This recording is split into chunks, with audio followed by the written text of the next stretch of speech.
Hello everyone, welcome to ITLS academy. हमारे आज के लेक्चर का टॉपिक है manufacture of lactose and ghee residue. सबसे पहले हम स्टार्ट करेंगे with lactose. Lactose is a characteristic carbohydrate of milk and is the only sugar of animal origin. Lactose जो है मिल्क का कार्बोहाइड्रेट होता है, मिल्क की शुगर होती है और ऐसी एकमात्र शुगर है जो कि ये एनिमल ओरिजिन की है, एनिमल से बनती है। Lactose can be manufactured both from sweet way and acid way. Sweet way और एसिड वे दोनों से ही लैक्टोज को बनाया जा सकता है। स्वीट वे और ये एसिड वे क्या है, इनके बारे में हम बहुत ही डिटेल में ऑलरेडी पढ़ चुके हैं। Generally unfermented whey is preferred because of its high lactose and low ash content.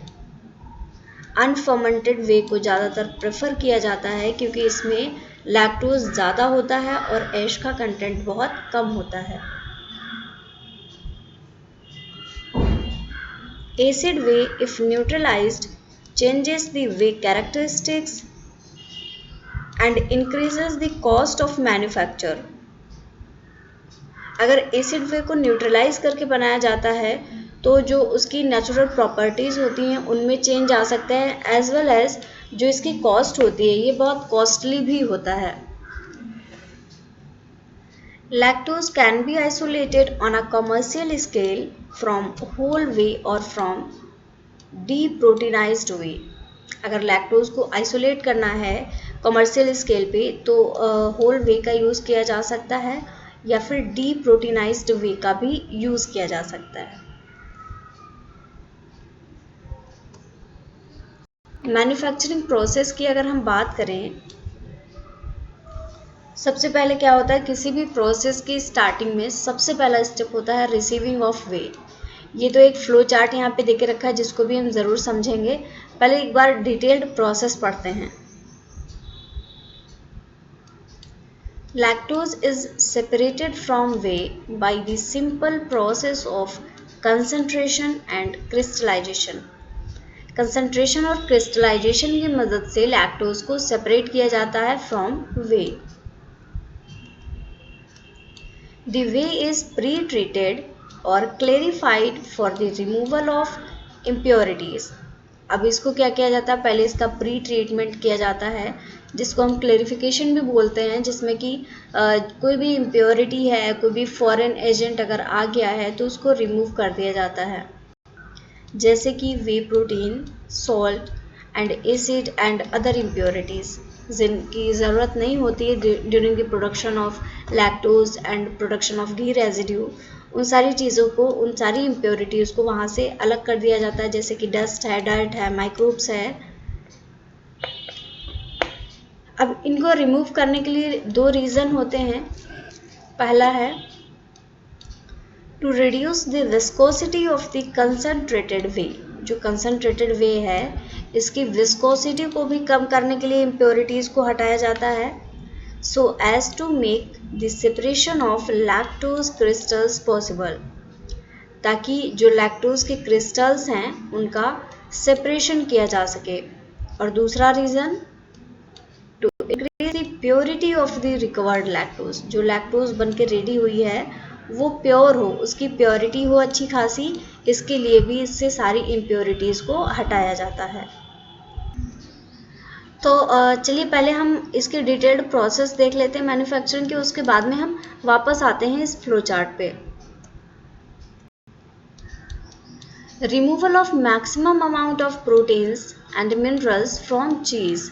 चीज़ से maximum amount of protein minerals को निकाल दिया जाता है ताकि whey can be achieved by adjusting pH of whey to 4.8। pH रखा जाता है इसका 4.8 के आसपास and heating it to 85 to 87 degree centigrade. देखिएगा कितने हाई टेम्परेचर पे इसको हीट किया जा रहा है। इसको जब हाई टेम्परेचर दिया जाता है पास्चराइजेशन के प्रोसेस में कंसीडर किया जाता है इसको, ताकि इसमें कोई भी अगर माइक्रोब या कोई चीज़ प्रेजेंट है तो वो यहाँ से रिमूव हो जाए। फॉलोड बाय फिल्ट्रेशन, पास्चराइजेशन के बाद में हमेशा ही फिल्ट्रेशन की प्रोसेस की जाती है। While in case of paneer, लेकिन अगर अभी ये तो हम चीज़ से पढ़ रहे थे, अगर हम पनीर से वे को बना रहे हैं, लैक्टोज को बना रहे हैं, so we higher deproteinization could only be obtained by heating 90 to 92 degree centigrade for 10 minutes at pH 6.6।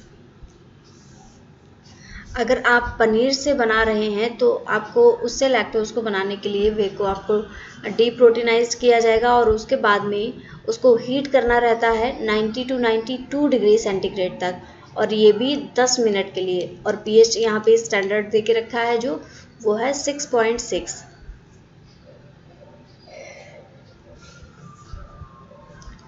The concentration of whey to particular total solid is very critical। जो कंसंट्रेशन है काफ़ी क्रिटिकल स्टेज होती है, क्योंकि अगर यहाँ पे कोई भी प्रॉब्लम आती है तो वो आगे चली जाएगी। Because a high total solid concentrate will be too viscous to pump. अगर बहुत हाई विस्कोसिटी होगी, अगर बहुत गाढ़ा होगा मैटर, तो उसको फिर पंपिंग में उसकी प्रॉब्लम होगी। while a lower total solid concentrate will result in insufficient lactose crystallization।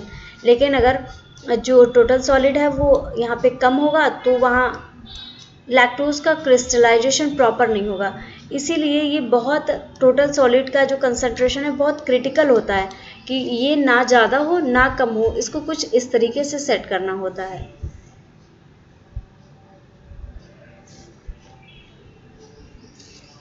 Reverse osmosis, when employed as pre-concentration step, has the potential for removing a major portion of the water from whey or permeate more economically and in more energy efficient way than the evaporator process।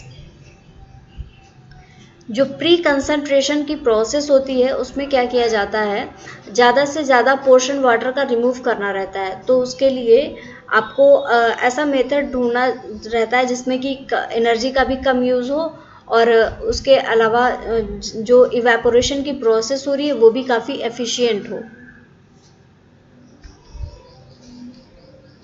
The purpose of crystallization is to secure the formation of crystals। Crystallization की process जो है इसका काम क्या होता है, जो crystals बन रहे हैं उनको सिक्योर करके रखना। ये ज़्यादा इम्पोर्टेंट होता है क्योंकि that can be separated from the mother liquor. जहाँ से प्रोसेस चल रही है मदर लिक्वर इसको बोलते हैं, वहाँ से उसका सिक्योर सेपरेशन हो सके। The crystallization rate depends on available crystal surface for growth purity of the solution। जो क्रिस्टलाइजेशन का रेट है वो डिपेंड करता है कि क्रिस्टल की सरफेस कैसी है और किस टाइप से वो ग्रोथ है उसकी और प्योरिटी कितनी है सॉल्यूशन की।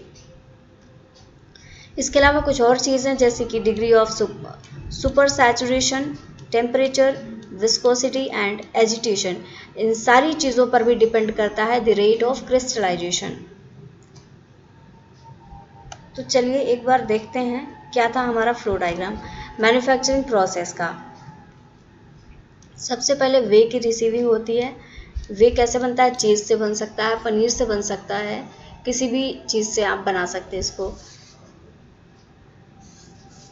रिसीविंग के बाद में removal of impurities that is filtration होता है, क्लेरिफिकेशन होता है, पास्चराइजेशन, बहुत सारी प्रोसेसेस होती हैं। उसके बाद में इवेपोरेशन किया जाता है ताकि जो वाटर है, जो मॉइस्चर कंटेंट है वो रिमूव हो जाए। इवेपोरेशन के बाद में अगला स्टेप आता है क्रिस्टलाइजेशन का। इसको एक क्रिस्टल के फॉर्म में कलेक्ट कर लिया जाता है। क्रिस्टलाइजेशन के बाद में लैक्टोज क्रिस्टल्स की वॉशिंग की जाती है। वॉशिंग के बाद में आपको प्रॉपर क्रूड लैक्टोज मिलता है। अब इस क्रूड लैक्टोज को रिफाइन किया जाता है। रिफाइनिंग के बाद में drawing and after drawing milling की जाती है ताकि जो भी क्रिस्टल्स बने हैं ये एकदम से यूनिफॉर्म हो, इवनली डिस्ट्रीब्यूटेड क्रिस्टल्स हो, अनइवन डिस्ट्रीब्यूशन ना हो। मिलिंग के बाद में packaging and after packaging we have to store the lactose, lactose को स्टोर करके रख लिया जाता है।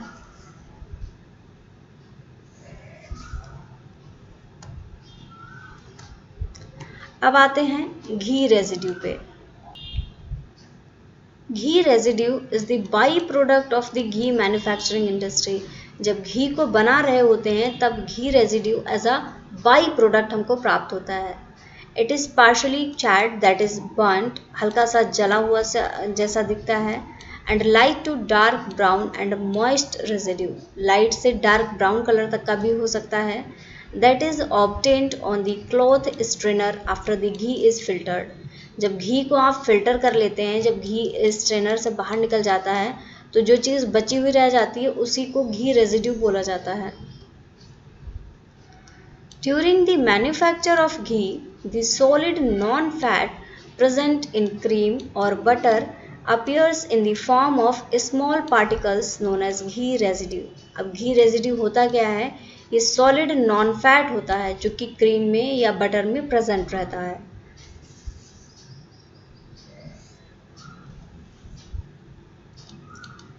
Ghee is manufactured by various methods, बहुत सारे मेथड्स हैं जिनके द्वारा घी को बनाया जा सकता है, जैसे कि direct creamery method, creamery butter method and देसी बटर मेथड। इतने सारे ये प्रोसेसेस का यूज़ करके इसको बनाया जा सकता है।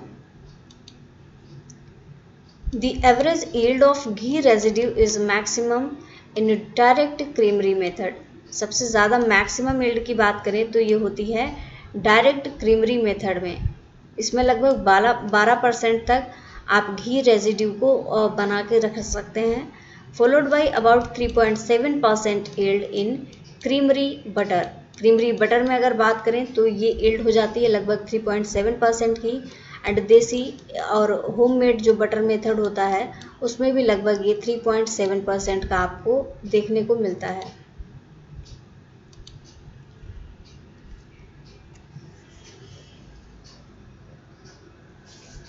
यहाँ पे प्रोसेस दिखाया गया है कि आप किस चीज़ से बना रहे हैं, क्रीम से बना रहे हैं, बटर से बना रहे हैं या फिर देसी बटर से बना रहे हैं। अगर आप क्रीम से बना रहे हैं तो आता है डायरेक्ट क्रीमरी घी मेकिंग मेथड। अगर आप बटर से बना रहे हैं तो आता है क्रीमरी बटर मेथड। और अगर आप देसी बटर से बना रहे हैं तो आता है देसी butter ghee making method.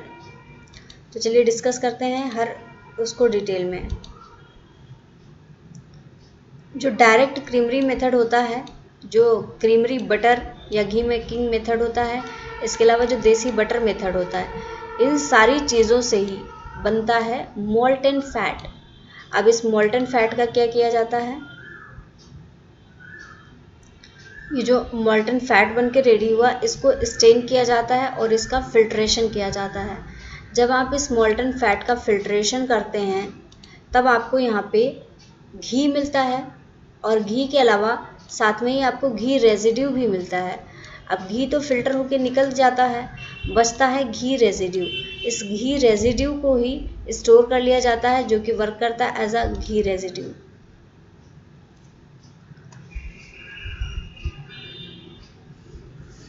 There are some properties of ghee residue. Ghee residue की कुछ प्रॉपर्टीज हैं। Depending on the intensity of the heat treatment, आपने कितना हीट का ट्रीटमेंट दिया है उस पर डिपेंड करता है। Used during the ghee manufacture, the colour of ghee residue may vary from light to dark brown. अगर आपने टेम्परेचर बहुत ज़्यादा दे के रखा है, उसको बहुत ज़्यादा टेम्परेचर पे ट्रीट किया है तो उसका डार्क ब्राउन कलर हो सकता है।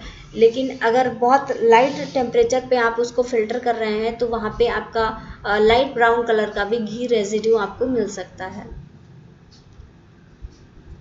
It has smooth to granular texture. अगर इसके टेक्सचर की बात करें तो स्मूथ भी हो सकता है और ग्रैनुलर भी हो सकता है। विद ग्लॉसी एक्सटीरियर, एक्सटीरियर इसका ग्लॉसी होता है, चमकदार होता है। Due to the presence of excessive fat, बहुत ज़्यादा फ्री फैट इसमें प्रेजेंट रहता है, इसकी वजह से एक ग्लॉसी टेक्सचर इसको मिल जाता है।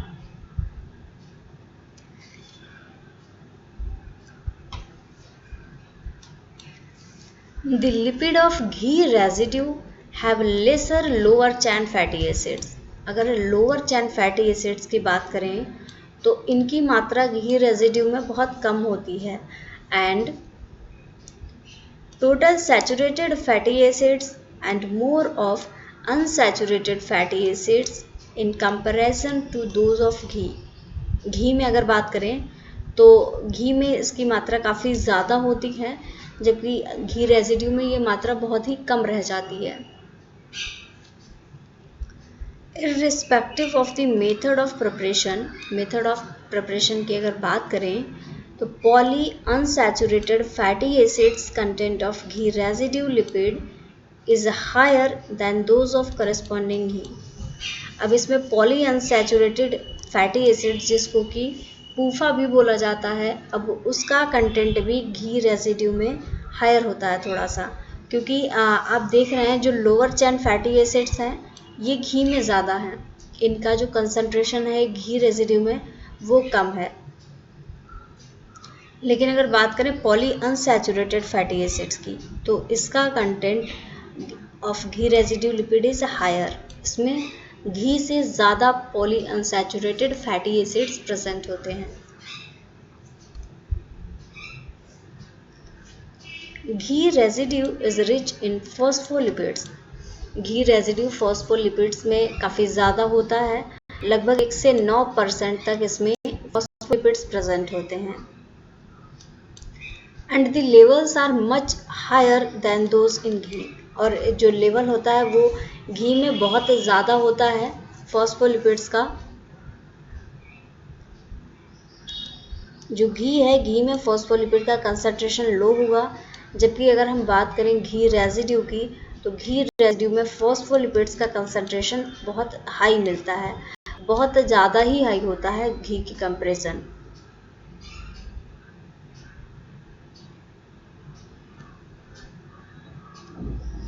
नेक्स्ट आता है ghee residue is also a rich and natural source of flavour compounds. अब जो घी है फ्लेवर कंपाउंड्स का भी नेचुरल सोर्स है.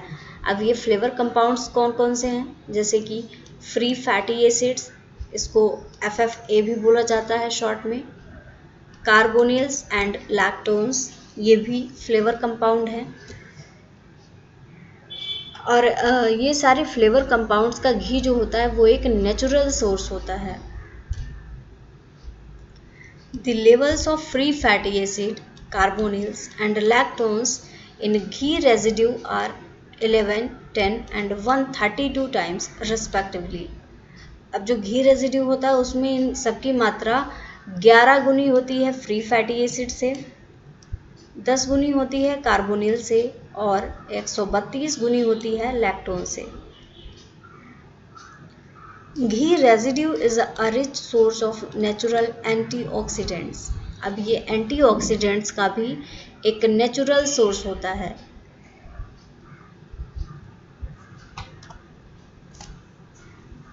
Recovery and processing of ghee residue. अब कैसे इसकी प्रोसेसिंग होती है और कैसे इसकी रिकवरी की जाती है. In dairy plants attempts are made to recover as much ghee as possible. ज़्यादा से ज़्यादा घी को रिकवर करने की कोशिश की जाती है जितना भी उसको रेजिड्यू से घी रेजिड्यू से रिकवर किया जा सके. Two methods of recovery of ghee from ghee residue are commonly adopted. दो मेथड्स हैं जिनसे कि घी रेजिड्यू को रिकवर किया जाता है. पहला है प्रेशर टेक्निक और दूसरा है सेंट्रीफ्यूगल प्रोसेस. ये ऐसी टेक्निक्स हैं जिनसे कि इंडस्ट्री में डेयरी प्लांट्स में घी को रिकवर किया जाता है. तो चलिए सबसे पहले डिस्कस करते हैं पहली टेक्निक जो कि है pressure technique. Pressure technique is simple, efficient, more practical, economical and requires no electricity. सबसे इम्पॉर्टेंट चीज़ है कि इसमें आपको इलेक्ट्रिसिटी की ज़रूरत नहीं होती है. ये बहुत सिंपल भी है, एफिशिएंट भी है, काफ़ी प्रैक्टिकल है, इकोनॉमिकली भी ये यूज़फुल है. या फिर सोफिस्टिकेटेड इक्विपमेंट. किसी भी सोफिस्टिकेटेड इक्विपमेंट की भी ज़रूरत नहीं होती इसमें। It consist of subjecting the heated ghee residue to a limited pressure in hand screw और हाइड्रोलिक प्रेशर या फिर हैंड स्क्रू की मदद से इसमें प्रेशर बहुत ज़्यादा बढ़ाया जाता है और टेम्परेचर इसका 65 से 70 डिग्री सेंटीग्रेड तक रखा जाता है।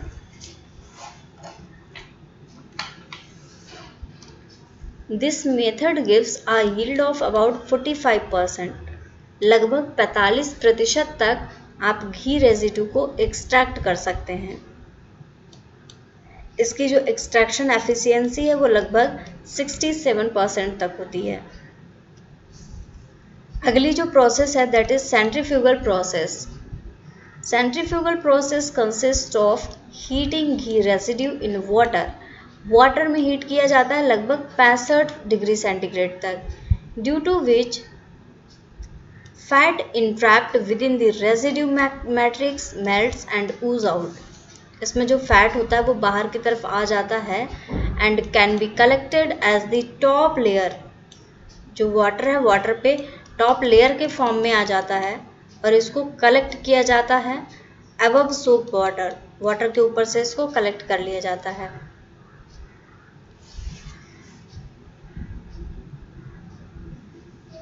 Ghee is subsequently recovered by centrifuging the water fat phase. Water fat phase से भी इसको सेंट्रीफ्यूगेशन की प्रोसेस के द्वारा रिकवर किया जा सकता है। अब जो सेंट्रीफ्यूगेशन प्रोसेस वाला मेथड है, द मेथड इट्स 25% घी। इस मेथड से 25% तक घी बनाया जा सकता है। इसलिए बोलते हैं कि जो प्रेशर टेक्निक वाला मेथड है ये ज़्यादा एफिशिएंट है और इसमें इलेक्ट्रिसिटी की भी ज़रूरत नहीं पड़ती है।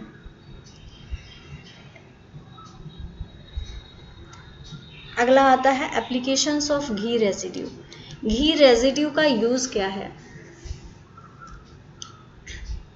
Ghee residue can be used in the preparation of confections, preparation of candy, preparation of chocolate, preparation of edible paste, preparation of barfi type sweet and preparation of bakery products and boilers.